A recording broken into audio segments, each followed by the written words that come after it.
morning, good evening, or good afternoon, so in all places in the world. So, yeah, hello, Stephen, and thank you so much for having me on your show. I'm looking forward to our chat tonight.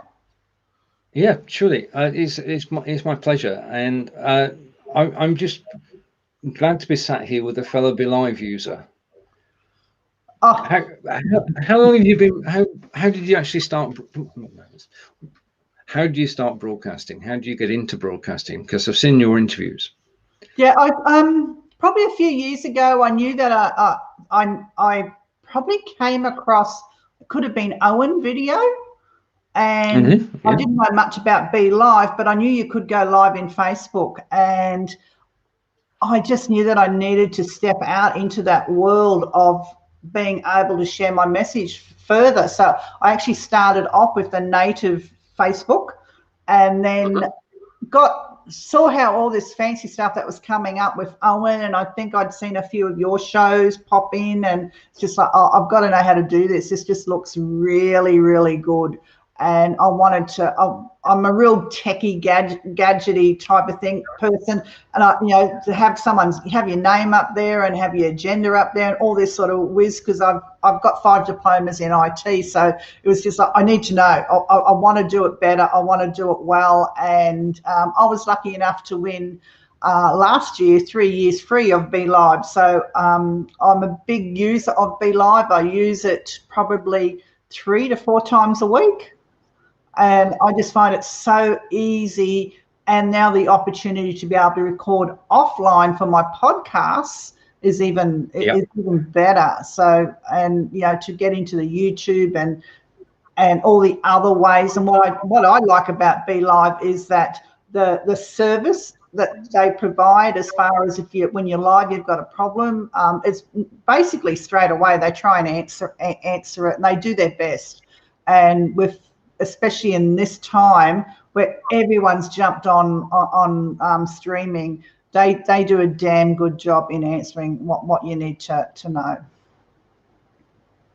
I agree, and that they are keeping us at the forefront. I mean, the ability to go to Facebook and YouTube at the same time is a great step forward, isn't it? Oh, it is. And to be able to multi-stream out like that and start a YouTube channel, which I actually haven't done yet. So I haven't gone over across to YouTube. I'm still a little bit like, all right, Joel, I want to get my image and everything up on YouTube properly first.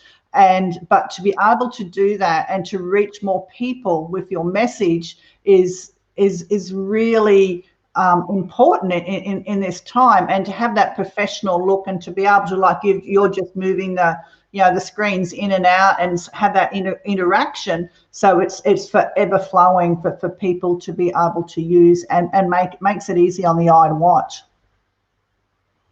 Right. Now let's take a step back. Where are you? Where are you based? I'm based. That's a good place to be. It is. It's in Australia, in Queensland, just north of Brisbane, called the Sunshine Coast. So I live in an estate called Twin Waters, not far from a canal. So just down the end of my street, there's water, and not far from the beach. Brilliant. That's the thing I miss. I used to live up north, near to Manchester, and we could go to the beach anytime. Now we're miles and hours away from the beach, so that's something I do miss, being where we are.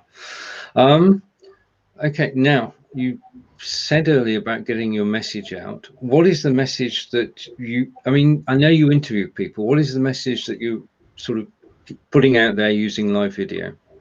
I interview people, and most of the people that I interview, they're all around empowering people to step into their true selves.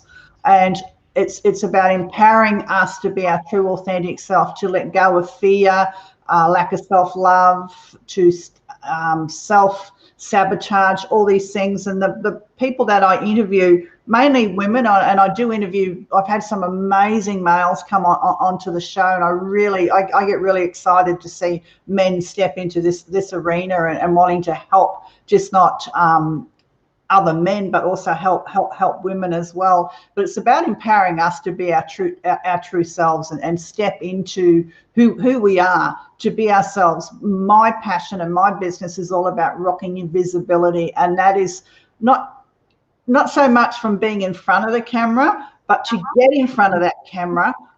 It starts on the inside. So it's 80% of our work starts on the inside, to have that confidence, that self-esteem, to step in and step out and share your message. Yeah, so self-esteem is something that we is important, isn't it? You can't portray a message unless you have passion for it. You can't have passion for something unless you believe what you're saying. Excuse me. That is so true, Stephen, because when we're really authentic, we show our passion. You can feel it. You can connect with the person that's speaking with it. But when we can be passionate about something and really want to get a message out, but if we don't truly believe in ourselves or our message, it shows up. And our self-esteem and self-worth it's our fundamental right, a birthright to have that.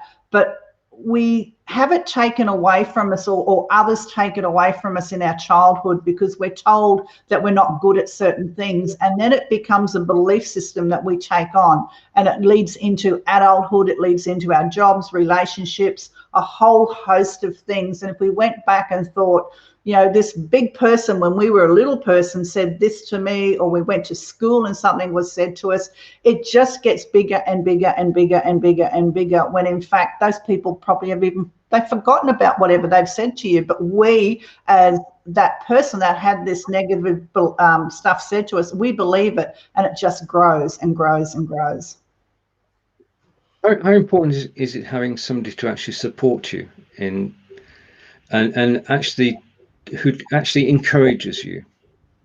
It's really important. I believe that if we surround ourselves with positive people and learn and have a coach, it's like anything, whether you're in business, whether you're doing video, no matter what you're in, whether you're a runner, an athlete, having a coach, having somebody there to help you and support you through the process, which has a lot of ups and has a lot of downs, but to be there and to say it's okay, because as humans, whether we're male or whether we're females, we actually don't like to share what's gone on in our lives because we feel that we're going to be judged. And if you can find that right person that you feel safe with, and I'm going to say safe, that you can share and really get down and nut down and be truly vulnerable and let it go, you're going to create the most amazing life that you could possibly have on this planet, because you're you. And it's when we clear all this baggage off,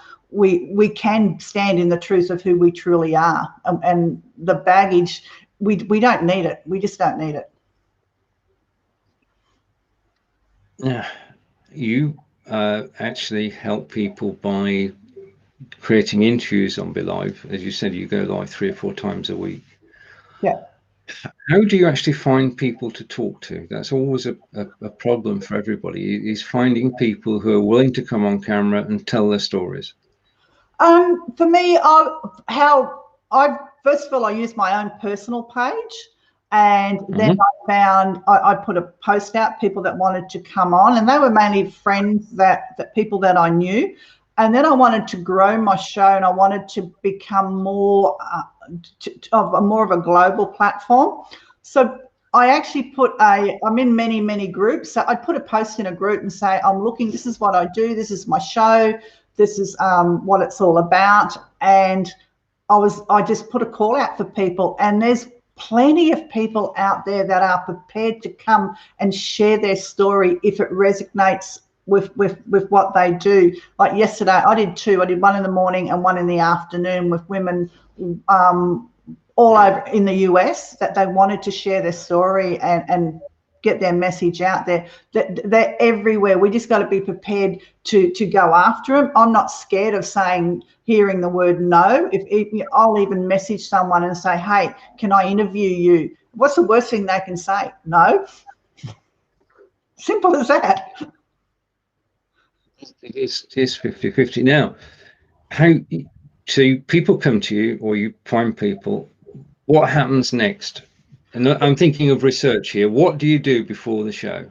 Okay, so what I've got, Stephen, is I have a list of questions that I ask. So when people are interested, they put their hand up and I go, okay, I've got a list of questions that I ask, what they'd like to talk about, what is the takeaway that people will get from watching the show. So what the viewers get out of watching watching the interview is really, really important, because I want to make sure that we give value to those that are prepared to give their time to listen to the show. Why people think they'll be a good fit for the show, and why the energy of their energy and my energy will be a good fit. So that's why I ask them, and I also ask them to check out a couple of other interviews so they know where the flow goes. Then they give me 7 questions and the topic that they'd like to talk about, because they're the expert on their topic. And yes, then we just go with, I might have the questions, and I always have a set of questions, because if the interview stalls or it goes a bit flat, or you don't have someone that they're not of high vibe, or they can't keep the conversation going, you've actually got a guideline, a structure to keep the show running. So that's what I do. Okay. Do you actually choose people you want to learn from yourself? I do. If there's people, I had Stephen Atkinson on. Atkinson, I think his last name is. He wrote The Belief System, and I wanted to interview him because I was really keen to listen to what he had to say. But I'm also interested, and I am going to branch out to get people that do, like yourself, that do videoing and teach people how to do all these different things, because it's important that just because they're not in your genre, that somebody in your viewers just might need to hear their message and what they've got to say. So I initially had it, I was very close and wanted, this is all it was going to be, but it's grown and it's morphed, and I've allowed that morphing to happen. Yeah, I mean, Stephen is an amazing guy. I mean, he's a Scot, but he's not well known in Scotland. I mean, he can still walk down the street, and yet he's got millions of people actually listening to what he says. Yeah, millions. I think it's 6 million people. The show that I did with him, I think we got about 5,500 people, viewers on that show that watched it, and it was just like, wow, wow, did great. It did great for my profile. So when we interview people, it's always, there's something in it for them, but there's also something in it for me, and I'm very honest to say, like, I'm getting in front of your audience and you're getting in front of my audience, and it's that, and as long as you're open and honest about that, then it just flows. No, that's true. I broadcast with Marco Novo, who's in the Belivers group, and he broadcasts on Belive and StreamYard and Restream. And he set out to interview people and decided what he was going to do, that he was going to interview people where he wanted to know about a particular topic. So when he interviews them, he's on a win straight away, because he's actually learning knowledge that he wants to have. And the other thing he said about it is, if you go live and you go live with an expert in their field, then some of that rubs off on you. Yeah. Not only from a person point of view, but from a perception point of view. So by a simple act of interviewing Steve Aitchison, people see your show differently. Do you think that? Oh, I do, because it's the quality of the people that you have on, and they go, wow, this person wants to come onto the show, and they're learning, and I'm learning. I learned so much with Steve, and I learn something every time I interview somebody. There's always something that I learn, or I get a takeaway that I put into my Mary Poppins bag and think, I might use that later. And I call it my Mary Poppins bag because it's got plenty of tools in there. And where once once something is said, it's out there, and it's not, we don't own it. We don't own our words. You know, we share it, and I always credit somebody and say, I've learnt this from so and so, but we can put our own spin on it. And it's, yeah, that's the best thing about technology. That's the best thing now about being able to, like, sit here at 8 o'clock at night and talk to you over in the UK. Do you remember your first broadcast? I do, and I was like, I was scared shitless, and that's what I'm going to say. I remember my first broadcast, and I look at it and I just go, oh my God, I didn't look into the camera. There's all these little things that I didn't do. I didn't have the confidence. It was very, my daughter, she said to me, that was if you had a stick up your backside, Mum, because I was trying to be scripted rather than be myself. Yeah. And now it's just like, it's just a piece of cake. Rebecca and I, we have a show on Awake TV network, a subscription platform, and we're just ourselves on that. And to get to that level and to take our streaming and our live shows to that, it's taken a bit of work where we can just be ourselves. But the more that we are ourselves, I've done live streaming in my pajamas, I've done them for a glass of wine, I've worn a mask, all sorts of stuff. People just want to know that you're real. We're not TV shows. We don't have to be perfect. We don't be perfect, will we? No. I mean, we can try. We always try our best. You never set out with the intention of something going wrong. But this is live broadcasting. We're not TV, are we? No. And that's what I like about it, because sometimes my cat will jump up and she'll walk across the screen, or the door will shut, or I forget to turn my phone off and it'll ring, or something happens, and it's just like, okay. And I live streaming, I think the biggest thing is that it gives the viewers and those that are wanting to step into that arena the confidence to say, hey, that things go wrong, and it's okay, because we're led to believe, and we're programmed to think that everything has to be perfect, but it doesn't. It doesn't have to be. We're perfectly imperfect as human beings. I sometimes think that I've noticed that if you are live and something goes wrong, all of a sudden your audience goes up. Now, it could just be coincidence, but if you're having not necessarily a nightmare, but you're having problems, then people seem to sort of sense it and come and join you live. Yeah. But I mean, one of the things about this, as you said, you've got to be yourself, haven't you? You can't hide on camera. If you're doing 3 or 4 shows a week, as you are, you have to be consistently yourself, don't you? You can't. The camera doesn't lie.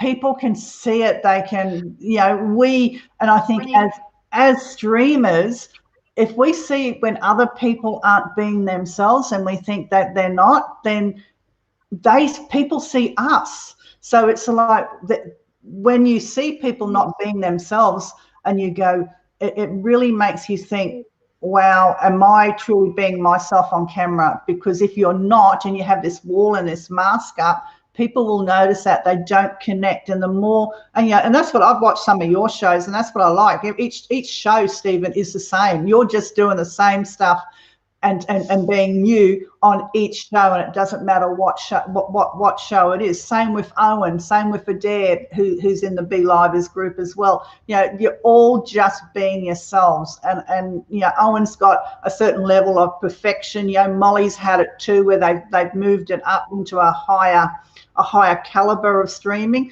but the in their production and everything, but they're basically themselves on camera. Well, that's it. I mean, to actually go live, you just need a camera and a microphone, don't you? It doesn't have to be any more technical than that. No, it doesn't. You don't just go with it. I'm streaming tonight through my 920C that's got its microphone. Yeah. I've got microphones. I've got a new camera coming because we're doing this other platform, because we want to lift the quality of the stream up through there. But that's taken 3, 4, 5 years to get to that level, but that's the choice that we've made. And sometimes when I first started, I didn't even have a 920C. I went straight off the camera on my laptop. And we thought that was brilliant. It was. It was amazing that we could go live. It's just like you sit there and you go, is there anybody there? No one's talking to you. And it's just like, I guess the best advice I got was to make the camera your friend. Talk to the camera as if you're talking to somebody and you're having a cup of coffee. And I think these interviews, that's why I like to do interviews, is it's building up my confidence, it's building up my repertoire, but it's also allowing those that don't have the confidence to go live on their own the opportunity and the platform to practice, because there's interaction there. I think one of the things I love about live video in particular is that there's no competition.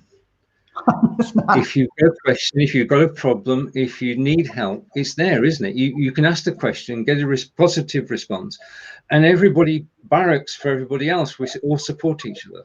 And that's what I like about the Be Live. The Be Live is the group, and even because everybody helps. I think I've messaged you or put, you've done some stuff in the group, and you've given, you give your time, and when we give our time and we help others, then we get something back. It doesn't have to be monetary money or anything like that. It's about sharing and just helping others, because as humans, that's what we're designed to do, is to help our fellow human being. But there is a phrase which is "give us again," which is so simple, and it is the fact that if you do help somebody now, I found this, and possibly yourself as well, from personal experience. If you help somebody now, somebody else will help you down the road. Not the person you help, but somebody else will help you when you need it. And they do, and it's just like I did a course last year, because I help a lot of people do different things. I give my time to a lot of, and I wanted to put together an online course, and I needed somebody to edit it for me, and I just put a call out, can somebody help me do this? And somebody turned up, and they did our images and everything like that, and it didn't cost me any money, but I was willing enough to be vulnerable and say that I need some help to edit this because I don't spell and I don't have really good grammar. And because I was honest and said why I needed the help, I got help. All these people put their hand up, and I chose one to help me through the process. So yeah, it comes to you if you're willing to do it with an open heart. When we expect a thank you, then we're expecting something in return. If we expect nothing from this is only my belief, if we give and we just give and don't expect anything in return, then it comes back. We're actually giving, but if we expect a thank you or something like that, we're actually doing a service, because we want some form of repayment, even if it's just a thank you. I agree with that way of looking at things, because it just simply works. Yeah. And the other thing we've got to do, because we're as well as being on live video, we're also networkers, I think. Getting the sense of that is that we need to be able to reach out to people and help them, and also to bring them into our network. I mean, I've met, and you're probably the same, I've met hundreds of people just through live video, and keep in contact, or try to keep in contact. It's a networking tool. It's the best, isn't it? It's the best networking tool. It's the most, when you go to networking events, you're all dressed up, you're trying to throw your business card around, you've got to do elevating speeches and all of this. To do this is like just chatting with a friend. So you're networking, and it's networking without all the pressure. It's networking in your and being truly who you are. Whereas in a lot of their networking events, people don't get the opportunity to see who you are. They only get to see you for a short amount of time. It could be 30 seconds, or it could be 3 minutes that you get to speak to somebody, and that's a short amount of time to really make a true decision on what somebody's like. Sometimes you can meet someone and go no straight away, but there's many layers, because many people are nervous at doing those face-to-face networking, and this, I think, is the most cheapest way to do networking. Doesn't cost you anything. You don't have to get up early in the morning because it's not a breakfast meeting. You set the time for it. You're in control. If you're hosting the broadcast, then you can decide when it's going to take place. And I don't know, it's just, there's something magical about live broadcasting we've not had before. I think we're lucky to be here and doing this today. I'm just totally lucky. I mean, it's just the most amazing way to actually connect. Oh, and it is, and it brings the world is closer than what we actually think, and like, if I was to look at your Facebook friend list, I'm sure there's people on there that I would know. And people send me friends requests, and I'm like, how do these people know these people? The world is becoming smaller and smaller in a way through our connections with technology. And and we've got technology to thank for that. And now with being able to go and stream into YouTube, it gives us even more of a platform to connect with a whole range of people that aren't necessarily on Facebook. Incredibly, there are people who are not on Facebook. But that's basically, again, a choice, isn't it? You're either on Facebook or not. Yeah, and you either like it or you don't. It's like anything. It has its good and it has its bad. But at the end of the day, like I say to people, it's a free platform. It's free. It costs us nothing to be on it. So stuff happens on it.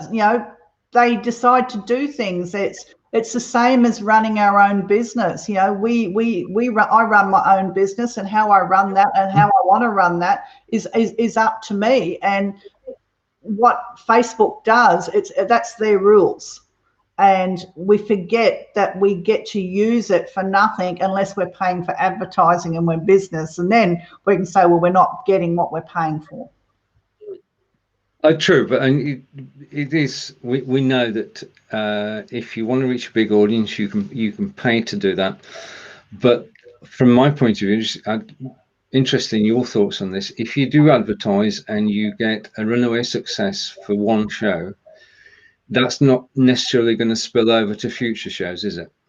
No. If you pay for it, then is that road to paying for all time, or is an experiment, or? I've never put a paid show up. I've done some advertising products and that. I haven't put a paid. I've never put a paid show up there. I think that we have to do that. There's lots of marketing and lots of wording and everything to go behind it. And there are a lot of people that are one-hit wonders, and they just really truly know they've got the gift of the gab, and they've got the marketing, they've got the tools and all the whatever behind it. But 90% of people don't have that to be that runaway success with ads. We have to be very mindful that even though people are making lots of money through ads and that, are they or are they not? We don't know. We're just hearing. No way of knowing. That's true. Okay. I thoroughly enjoyed chatting this morning, this evening for both of us. If somebody was sat there at the moment and they're watching this either live or on the replay, and they're thinking about going live, what advice would you give to them? What do they need to do to take the step from being the other side of the camera to this side of the camera? Just hit that live button. That was simple. Well, just know that there's nothing you can go. What I did at first when I wanted to get used to it, like when I was nervous, if there's something that I want to practice, I create a private group, Stephen, because in that private group, it doesn't go anywhere, and there's nobody in that group except me and maybe another. I would get somebody else to go in there, and we would chat, and I would become comfortable and do things live in that group until I felt I'd taken my training wheels off, and then could go solo, or get a buddy. If somebody is out there and they want to go live and they want to do something, message me. I'll be happy to jump on a live call and live show and give them some support and some guidance through that, because I didn't have that for myself. I just went solo, and it can be difficult, but you know, just if you want to do an interview or you want to be interviewed, yeah, just I'm happy, and I'm sure, you know, like you do all these different shows. There's many of us out there that are happy to pay it forward and help people out. Wonderful words to finish on. Sandra, thank you.